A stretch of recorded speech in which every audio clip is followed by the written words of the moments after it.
নির্বাচন মিটতেই কড়া ভূমিকায় নির্বাচন কমিশন। একসঙ্গে প্রায় 40 জন অধ্যাপকের নামে শোকজ বিজ্ঞপ্তি জারি করল জেলা নির্বাচন আধিকারিক। গত 23 এপ্রিল উত্তরবঙ্গ সহ 154টি আসনে সম্পন্ন হয়েছে ভোট গ্রহণ পর্ব। শিক্ষক সহ বিভিন্ন দপ্তরের সরকারি কর্মীদের ভোট কর্মী হিসেবে নিযুক্ত করেছিল নির্বাচন কমিশন, যার মধ্যে রায়গঞ্জ বিশ্ববিদ্যালয়ে কর্মরত প্রায় 56 জন অধ্যাপকের ভোটের ডিউটি আসে।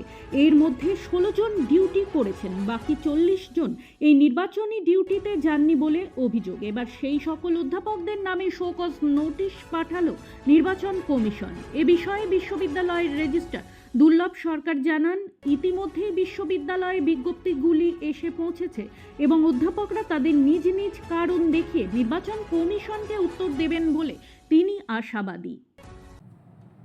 বিষয়টা নির্বাচন সংক্রান্ত। প্রায় 40 জন অধ্যাপককে শোকজ করা হয়েছে। তারা নির্বাচনী প্রক্রিয়ায় ট্রেনিংয়ে অংশগ্রহণ করেনি, সেই জন্য তাদেরকে শোকজ করা হয়েছে। 40 জনকে। সবাই কি প্রত্যেকেই অধ্যাপক? প্রত্যেকেই অ্যাসিস্ট্যান্ট প্রফেসর এবং দু একজন অ্যাসোসিয়েট প্রফেসরও ভুল করে চলে এসছে, সেই র্যাঙ্কগুলো কারেকশন করা হয়নি। মানে এই যাদের ডিউটি এসছে তাদের ডিউটি যাতে না আসে বা এই মর্মে কি বিশ্ববিদ্যালয়ের তরফ থেকে কোনো রকম চিঠি বা কিছু করা হয়েছিল? না, ইলেকশন কমিশনের উপরে তো কেউই নয়, ইলেকশন কমিশনের ঊর্ধ্বে কেউই নয়। কিন্তু যেহেতু এটা হায়ার লার্নিং ইনস্টিটিউট, এখানে প্রতিনিয়ত গবেষণা, পিএইচডি, পিজি, ইউজি বিভিন্ন ধরনের প্রোগ্রাম চলছে এবং আমাদের এখানে 10,000-এর উপরে ছাত্রছাত্রী রয়েছে। তাই আমাদের মাননীয় উপাচার্য আমাদের ডিস্ট্রিক্ট ইলেকশন অফিসারকে একটা রিকোয়েস্ট লেটার পাঠিয়েছিলেন যে আমাদের টিচারদের যেন এক্সেমশন করা হয়। তো সেই মর্মে আমরা শুধু একটা রিকোয়েস্টই পাঠাতে পারি এবং সেটাই পাঠিয়েছি। তারপরে যা হওয়ার প্রশাসনিকভাবে হয়েছে। কি কারণে অধ্যাপকরা যাননি অথবা কিছু জানতে পেরেছেন অথবা কেন হলো বিষয়টা? মানে এতজন একসঙ্গে না যাওয়ার কি কোনো একটা বা দুটো কারণ, নাকি সবটাই ব্যক্তিগত? দেখুন, শোকজ যেহেতু ব্যক্তিগতভাবে ওনাদের করা হয়েছে প্রশাসনিক তরফে এবং শোকজের জবাবও তারা ব্যক্তিগতভাবেই দিয়েছেন। তবে আমাদের তরফ থেকে তো আমি একটু আগেই বললাম, একটা অনুরোধ লেটার তো ছিলই যে এতজন ছাত্রছাত্রীর এতদিনের পড়াশুনোর কোনো ঝামেলা যাতে না হয়, সেই জন্য একটা রিকোয়েস্ট লেটার পাঠানো হয়েছিল। কিন্তু এই পুরো ব্যাপারটাই প্রশাসনিক। শুভজিৎ দাসের রিপোর্ট, নিউজ বৃত্তান্ত।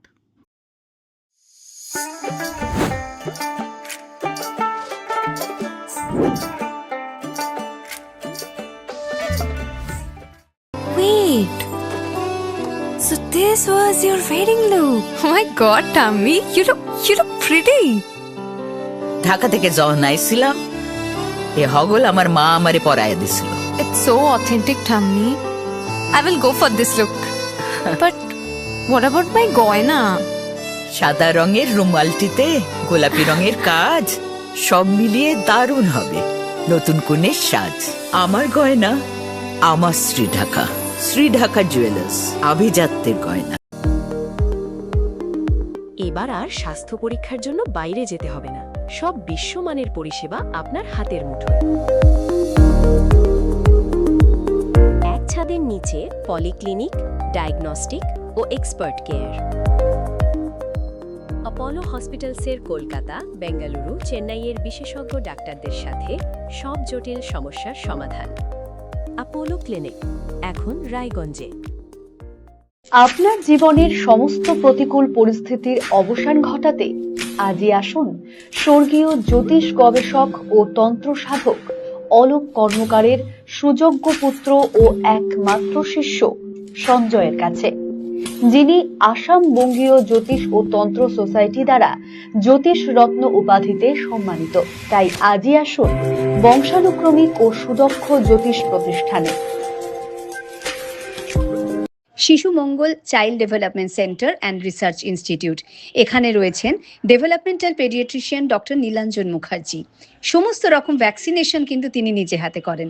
এছাড়া রয়েছে নেবুলাইজেশনের ব্যবস্থা। সবচেয়ে বড় কথা, আপনার শিশু যদি জেদ করছে, রাগ করছে, মন খারাপ করছে, সাইকোলজিস্টের পরামর্শ চাইতে এলে আপনাকে আসতেই হবে শিশু মঙ্গলে। ছোট ছোট অনুভূতির স্মৃতিগুলো থেকে যায় সব সময় আদরে। কুকু কুকু কিরে হলো? আসছি। লকডাউন সময় তো হয়ে এলো। কিছু স্মৃতির ভাজেই তোলা থাকে শুভারম্ভে প্রাপ্তি। 50 বছরের অভিজ্ঞতায় আগ্নেশ্বর জুয়েলার্স, নিখুঁত গয়নার কারিগরি। Agneshwar jewellers, NS road, Raiganj. রাত হোক বা দিন, নিউরো এমার্জেন্সি সময় দেখে আসে না। হঠাৎ মাথায় আঘাত, স্ট্রোক বা অচেতন হয়ে যাওয়া, প্রতিটি মুহূর্তই অমূল্য, কারণ এখানে সময়ই সবচেয়ে বড় চিকিৎসা। এবার রায়গঞ্জেই উপলব্ধ অ্যাডভান্সড নিউরোসার্জারি সুবিধা। দক্ষ নিউরোসার্জন ও আধুনিক প্রযুক্তির সহায়তায় 24x7 জরুরি পরিষেবা। সঠিক সময়ে সঠিক চিকিৎসা ফিরিয়ে দিতে পারে স্বাভাবিক জীবন। জীবনরেখা হসপিটাল, অ্যাডভান্সড নিউরো কেয়ার।